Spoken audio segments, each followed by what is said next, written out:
सभी को जय गुरु जी। शुक्राना गुरु जी महाराज का लख लख शुक्राना। संगत जी, चैनल पे आप अपने सत्संग भेज रहे हो तो दिए हुए नंबर पे भेज दो और मैं आपको इन्फॉर्म कर दूंगी जब भी मैं डालूंगी। संगत जी, क्योंकि गुरु जी की समाधि दिवस नज़दीक आ रहा है और कुछ सत्संग, पुराने सत्संग आज मैं सुनाने वाली हूँ गुरु जी की मेहर से। और उससे पहले दो चार चीज़ें बोलूँगी। संगत जी, एक बात का ध्यान रखो, ट्यूसडे और वेडनेसडे मंदिर क्लोज़ रहता है, बड़ा मंदिर क्लोज़ रहता है, खुलता नहीं है। आप पता नहीं कहाँ कहाँ से क्या क्या देखते हो, आप परेशान होते हो। मेरे पास ना परसों मतलब 3-4 दिन पहले भी एक आंटी का कॉल आया था कि आंटी अभी तो मैसेज आ रहे हैं कि गुरुजी का मंदिर खुल रहा है। संगत जी, ऐसा कुछ नहीं है, मंदिर नहीं खुलेगा ट्यूसडे वेडनेसडे। आप बहुत दूर दूर से आते हो और फिर आके परेशान होते हो। तो जो टाइमिंग है सही वाली वो मैं आपको थोड़ा सा बता देती हूँ, थोड़ा सा ध्यान दीजिएगा। मंडे को पूरा दिन मंदिर खुलता है, मतलब 8 o'clock मान के चलो आप, और शाम को हाँ सुबह 8 बजे से लेके रात के 8 बजे तक मान के चलो। और ट्यूसडे और वेडनेसडे क्लोज़ रहता है। बाकी दिन मंदिर खुलता है 4 बजे से लेके रात के 8 बजे तक या 9 बजे तक। ठीक है, 8 या 9 बजे तक भी, मतलब 9 बजे तक आप ये कोशिश करो कि आपको 8 बजे तक पहुंचना ही पहुंचना है। क्योंकि संगत एक पंचुअलिटी नहीं दिखाती और सोचते हैं कि 10 बजे तक भी हम मंदिर में जाएंगे, हमें दर्शन करने देंगे। आप ये भूल जाते हो कि सेवादार इतनी मेहनत करते हैं और उनको वापस सारी चीज़ें समेट के, सारी चीज़ें क्लियर करके, क्लीन करके उनको घर भी जाना होता है। तो टाइमिंग में अगर कोई डाउट है तो फिर आप व्हाट्सएप पे पूछ लीजिएगा। लेकिन यही है कि मंडे को सुबह 8 बजे से रात के 8 बजे तक, ट्यूसडे और वेडनेसडे क्लोज़ रहता है। बाकी दिन शाम को 4 बजे से लेके रात के 8:30-9 बजे तक खुलता है। लेकिन आप कोशिश करना कि 8 बजे तक गुरु जी के दर्शन करके आओ। जय गुरु जी। तो ये झूठी जो आती हैं चीज़ें, मैं किसी को कमेंट नहीं करूँगी, मैं किसी को ब्लेम नहीं करूँगी, क्योंकि वो निंदा में गिनती हो जाएगी। पर जो शुरू से रूल्स बने हुए हैं वही चल रहे हैं, कोई चेंजेस नहीं हैं। बाकी जय गुरु जी। संगत जी, एक मैंने कई बार बोला है कि एक सिख लड़का है, 30 साल का है, कनाडा में रहता है, गुरु संगत है, उसके पापा यहीं रहते हैं पंजाब में। अगर कोई इंटरेस्टेड है रिश्ते के लिए तो आप व्हाट्सएप पे मैसेज कर सकते हैं, मैं अंकल का नंबर दे दूँगी।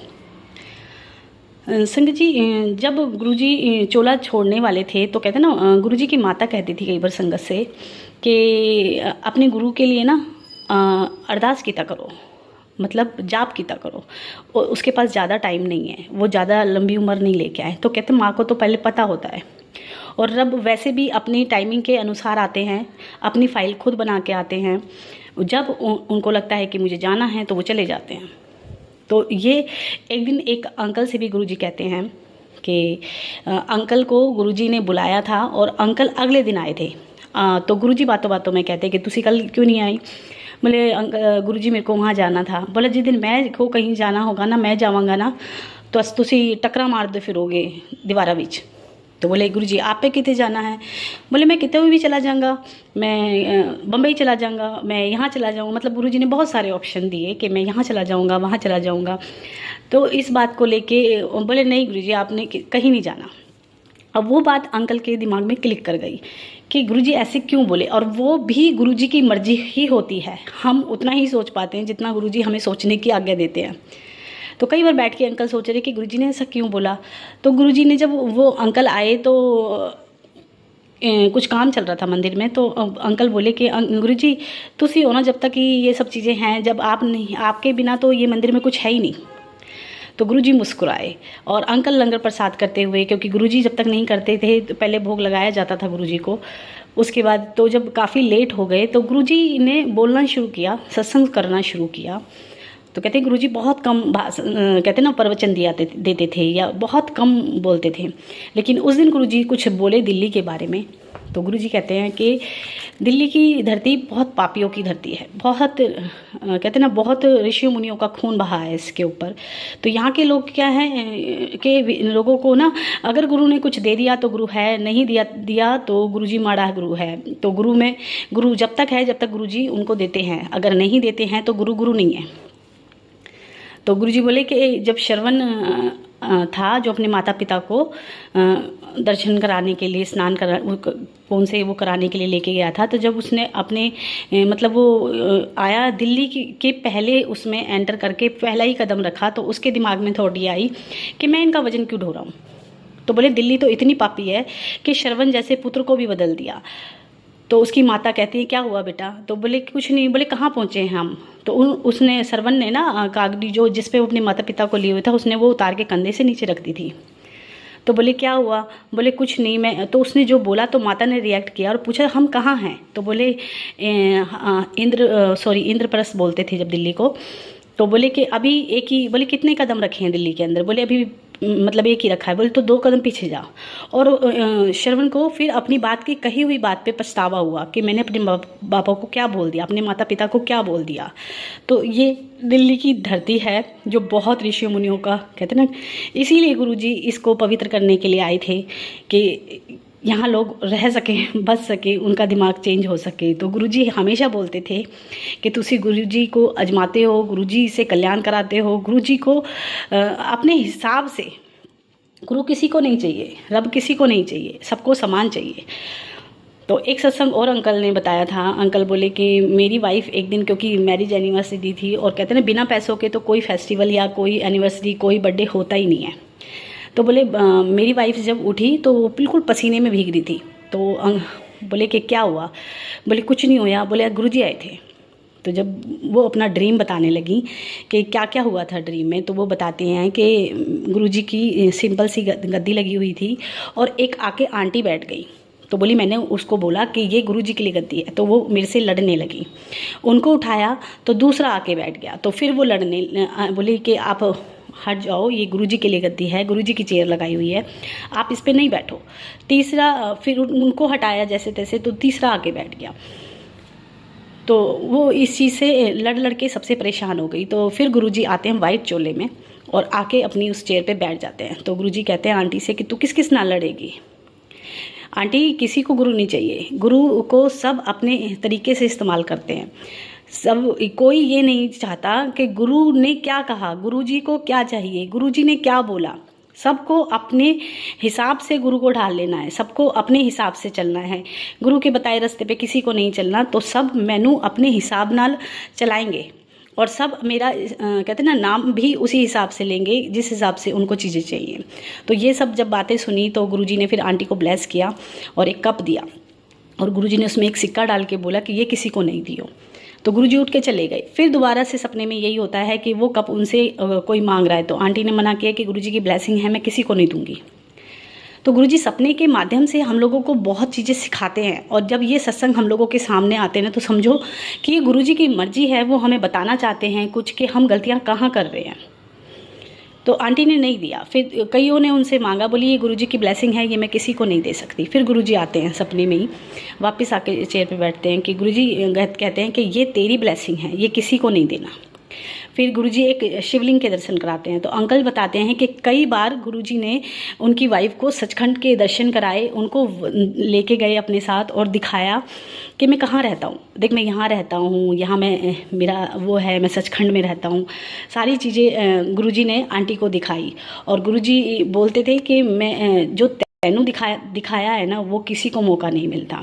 एक बार अंकल बताते हैं कि जब गुरुजी उनको लेके गए, दिखाए, दर्शन कराए सब चीज़ों के, तो गुरुजी बोले जो यहाँ तक आता है मैं उसको पुत्र देता हूँ, तो मैं तेरे को पुत्र ब्लेस करना है। तो आंटी कहती है कि एक पुत्र है मेरे पास ऑलरेडी गुरुजी, मैनू और नहीं चाहिए, बस आप उसी की उम्र लंबी करो, बस आप उसका ध्यान रखो। तो गुरुजी बोले जा कल्याण किया।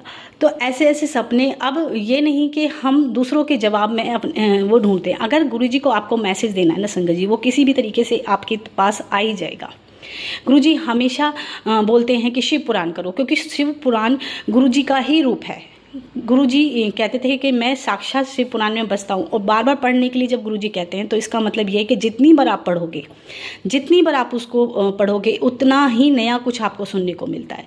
और आपने भी देखा होगा, फील भी किया होगा, जब शिव पुराण हम लोग, हमारी आंखों से आंसू बहते हैं। और पढ़ना नहीं पढ़ना वो भी गुरुजी ने जब मैंने पहली बार शिव पुराण पढ़ी थी संगत जी, तो सबसे पहले जो चीज़ें मेरा दिमाग जिन बातों पे गया था वो यही था कि ब्रह्मा जी विष्णु जी कहते हैं कि आर्य लो मतलब सृष्टि की उसके लिए, तो कि मैं समय समय पे आऊँगा गुरु रूप में और मार्गदर्शन करूँगा। तो मेरे सबसे पहले मेरी उन्हीं लाइनों पे ध्यान गया था जब मैंने कई साल पहले पढ़ी थी, और पढ़ी थी मतलब गुरुजी ने पढ़वाई थी, वो चाहते थे पढ़े। तो गुरुजी ये भी नहीं कहते कि गुरुजी ने ये 8 रोज़ किया करो शिव पुराण का, लेकिन जो नहीं कर सकते हैं वो 1 पेज पढ़ लो। आंटी को भी यही बोला था कि तू 1 पेज पढ़ लिया कर, तू बहुत बिजी रहती है। तो आंटी समझ में नहीं आती, अगर हम एक अध्याय भी नहीं पढ़े तो एक रिचुअल नहीं बनती, उसको हम समझ नहीं पाते। तो गुरुजी मुस्कुराए, बोले समझना किसने है, तू सिर्फ पढ़, समझ में अपने आप आ जाएगा, समझने की लोड़ नहीं है। जब तुम पढ़ते हो तो पढ़ने से ही तुम लोगों का कल्याण हो जाता है। गुरुजी बार बार ये भी बोलते थे कि जितना तुम मेरे साथ डायरेक्ट कनेक्शन बनाओगे, जितना तुम मुझे इमेजिन करोगे, जितनी तुम मेरे नाल गल्ला करोगे, और जब बातें करते हैं ना संगत जी हम गुरुजी के सामने बैठ के आँख मीच के, तो क्वेश्चंस अपने आप आते हैं और उनके जवाब भी अपने आप आते हैं। यही टेलीपैथी है। तो आंटी जो गुरुजी की बहुत मतलब शिव जी की बहुत बड़ी भक्त थी, तो और बचपन से पूजा करती थी, तो एक उनके मन में ना हमेशा मनसा रहती थी कि मैं कभी क्या शिव जी के दर्शन कर पाऊँगी, क्या मुझे शिव रूप के कभी दर्शन होंगे। तो एक बार जब वो जाने वाली थी बाहर विदेश में, तो गुरुजी बोले कि आंटी जाने से पहले बड़े मंदिर जाएं और दर्शन करके आएं। तो गुरुजी के जब बड़े मंदिर गई, जो फाउंटेन वाला शिव जी की मूर्ति है, तो आंटी बताती हैं कि जब मैंने उनको देखा और हाथ जोड़े तो मुझे शिव मूर्ति में गुरुजी का फेस नज़र आया, बिल्कुल क्लियर, एकदम गुरुजी थे। और तो ये बोली आंटी बोलती हैं कि मैं ही नहीं, जो मेरे साथ में थी उनको भी वही दिख रहे थे। बोली जब हम अंदर गए तो जब गुरुजी बोले कि भैया आंटी हो गया दर्शन, कर लिए दर्शन, मिल गया आंसर, तो गुरुजी मन की बात जानते हैं, उनको हमें बताने की भी ज़रूरत नहीं है, उनको हमें कुछ कहने की भी ज़रूरत नहीं है संगत जी। बस आराम से भाव नाल आप गुरुजी के आगे बैठो, अपने अंदर को पहले प्योर कर लो, अपने को मतलब कहते हैं ना क्लीन कर लो। किसी के लिए कोई भी क्वेश्चन या किसी के लिए कोई भी मैल रख के आप गुरुजी के आगे बैठते हो तो आपको आंसर नहीं मिलेगा। लेकिन आप बिल्कुल साफ़ सुथरे मन से बैठते हो, सिर्फ अपने लिए बैठो, दुनिया के लिए नहीं, दुनिया के दिखावे के लिए नहीं, दुनिया के क्वेश्चंस के लिए नहीं। आप सिर्फ गुरुजी से कनेक्शन अपने लिए बनाओ ताकि आपका कल्याण हो, क्योंकि सारी दुनिया का कल्याण हम नहीं करा सकते। और गुरुजी ने एक बार ये भी बोला था कि जैसे कहते हैं ना आँखों पे चश्मे लग जाते हैं बच्चों के, तो कहते हैं ना जो चीज़ें गुरुजी बताते हैं उन चीज़ों में कुछ नहीं होता, बस चमत्कार जो होता है वो गुरुजी की ब्लेसिंग में होता है। तो गुरुजी ने बोला था कि बादाम खाया करो सौंफ मिर्च डाल के। तो आप ये भी कर सकते हो, जिनकी आंखें ख़राब है, जिनकी आंखों में चश्मे हैं, आप बाउल में, क्योंकि ब्लेसिंग में है जो कुछ है, ब्लेसिंग में, बादाम में कुछ नहीं है और सौंफ में कुछ नहीं है, वो तो गुरुजी ने बताए थे। आप बैठो 10 मिनट 15 मिनट 20 मिनट ध्यान करो कि वो बादाम और सौंफ गुरुजी खा रहे हैं, गुरुजी उनको भोग लगा रहे हैं, और फिर आप उनको उठाओ और पूरे दिन चबा के खाओ, क्योंकि ये चीज़ गुरुजी ने चोले में रहते बोले थे कि ऐसे कीता करो। एक बोला था कि घास पे नंगे पैर चला करो, वो अच्छा होता है आँखों के लिए, वो करो। लेकिन जब आप घास पे चल रहे हो, घास में कुछ नहीं है, गुरुजी ने बता दिया आप मंत्र जाप करो, मेन चीज़ वही है, प्रोसेस वही है। लेकिन साथ में क्या करना है, साथ में गुरुजी को याद करना है, तब वो ब्लेसिंग बनेगी। हर चीज़ में गुरुजी की ब्लेसिंग होगी जब आप वो काम गुरुजी को समर्पित करते हुए करोगे। आप कोई चीज़ लगता है आप दवाई खा रहे हो, पहले गुरुजी को सामने रखो, ब्लेसिंग कराओ, उसको ब्लेस कराओ, फिर खाओ। तो ऐसे ब्लेसिंग होती हैं, चीज़ों में कुछ नहीं है। ये सारी चीज़ें हम रोज़ खाते हैं, लेकिन जब गुरुजी ने कुछ चीज़ें हमें बताई हैं या हमें पता चलती हैं तो हमें उन्हें पहले गुरुजी के आगे रखना है। माइंड में ये इमेजिन करना है कि गुरुजी उस चीज़ का भोग लगा रहे हैं, गुरुजी उसको वो ब्लेस कर रहे हैं, तो ही वो प्रसाद है, तो ही वो ब्लेसिंग है। जब तक उसे गुरुजी ग्रहण नहीं करेंगे, गुरुजी ब्लेस नहीं करेंगे, जब तक वो बादाम और सौंफ ही हैं। तो आप लोग करके देखो, जल आँखों में डाल के देखो, लेकिन कहते हैं ना भाव से, विश्वास से। डाउट वाले चीज़ों से करोगे तो डाउट तो फिर कभी किसी का कोई क्लियर हुआ ही नहीं है, और रब को कोई लोड नहीं है किसी के डाउट क्लियर करने की। विश्वास करना है तो करो, उसमें भी आप ही का कल्याण है, नहीं करना है तो ना करो, उसमें भी आप ही का घाटा है।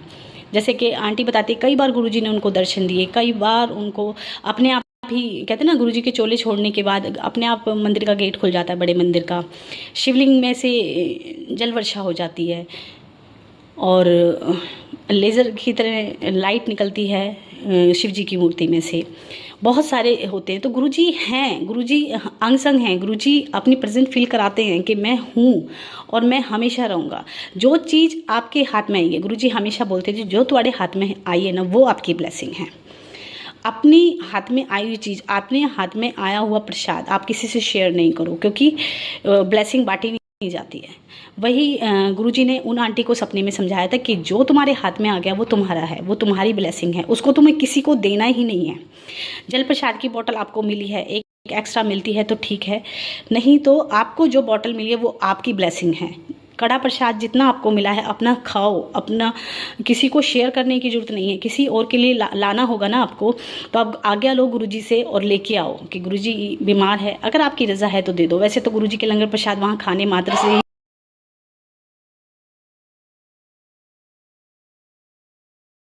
जो शिव पुराण पढ़ने के बाद गुरुजी से मैच करती है। गुरुजी हमेशा बोलते थे कि तुम्हारा जो ग्रंथियाँ हैं ना वो मेरे हाथ विच हैं, वो रब ने किसी को नहीं दी, उसका सारा कंट्रोल अपने हाथ में लिया हुआ है। इसीलिए बड़ी बड़ी बीमारियां गुरुजी ना ऐसे कौन कर सकता है, रब के अलावा तो शायद कोई नहीं कर सकता, भगवान के भी अलावा कोई नहीं कर सकता। तो गुरुजी ऐसे चुटकियों में ठीक कर देते थे, दिखाने के लिए दिखाते थे कि मैंने पान के पत्ते लगाए हैं, लेकिन वो सब सिर्फ गुरुजी की महिमा होती थी। और शिव पुराण में साफ साफ लिखा है कि शिव जी अपने भक्तों के अधीन हैं। वही सेम गुरुजी कि गुरुजी अपने संगत के बिना मतलब उदास हो जाते थे। संगत को गुरुजी इतना प्यार करते हैं, इतना प्यार करते थे कि संगत नहीं है तो गुरुजी उदास होके बैठे हैं। तो ये सब सारे सिम्टम गुरुजी के और शिव जी के सेम है संगत जी। तो कहते हैं ना संगत जी गुरुजी साक्षात शिव ही हैं। और कहते हैं ना जब ब्रह्मा जी में और उनके बीच में वो हुआ था तो गुरुजी मतलब शिवलिंग बीच में निकला था और सिर्फ उन्होंने उसको हाथ जोड़े थे तो इतने में ही भोलेनाथ प्रसन्न हो गए थे कि तुमने मेरी पूजा की है, इसके लिए मैं तुम्हें बहुत कहते हैं ना आगे तक के लिए तुम्हें मैं बहुत सारे वरदान देता हूँ। तो ये सब चीज़ें कहते छोटी छोटी चीज़ों से महादेव प्रसन्न हो जाते हैं, शिव जी प्रसन्न हो जाते हैं, भोलेनाथ अपने भक्तों के वश में हैं। तो ये बहुत कहते हैं ना रिचुअल में बनने की ज़रूरत नहीं है, परेशान होने की ज़रूरत नहीं है, ज़्यादा कुछ करने की ज़रूरत नहीं है, डायरेक्ट कनेक्शन बनाओ, ये गुरुजी बोलते हैं। तो इसका मतलब है कि सब कुछ आपके हाथ में है। रब को पाना बहुत मुश्किल है तो बहुत कहते हैं ना बहुत आसान है कि बहुत मुश्किल है, वो आप गुरुजी पे छोड़ दीजिए। लेकिन आप आँख बंद करके आधा घंटा 1 घंटा बैठो तो सही उनके चरणों में, बाकी का काम गुरुजी का है। आज बैठना शुरू करोगे कल कनेक्शन बनना शुरू हो जाएगा, फिर परसों बातें होने लग जाएंगी और आपको जवाब मिलने लग जाएंगे। लेकिन एक दिन में नहीं होगा, टाइम लगेगा। लेकिन ये चीज़ है कि जब आप शिव पुराण पढ़ते हो तो आपको रोना भी आता है वो महिमा सुनते हुए, तो आप वो फील कर पाते हो कि गुरुजी ही हैं। आप पढ़ोगे और बार बार पढ़ोगे, एक बार पढ़ने से नहीं होगा, कम से कम पढ़ते मतलब जब पूरी हो जाए फिर पढ़ने लग के फिर पढ़ने लग जाओ। तो गुरुजी पढ़वाते हैं तो हम लोग पढ़ते हैं। बाकी ये है कि संगत जी गुरुजी का महासमाधि दिवस आ रहा है, सब लोग गुरुजी के लिए शिव पुराण पढ़ो और उनको अर्पण करते हुए पढ़ो कि गुरुजी आपके लिए, और बैठ के गुरुजी को पढ़ के सुनाओ, गुरुजी सुनते हैं संगत जी। तो जय गुरुजी, शुक्राना गुरुजी, बहुत बहुत शुक्राना गुरुजी।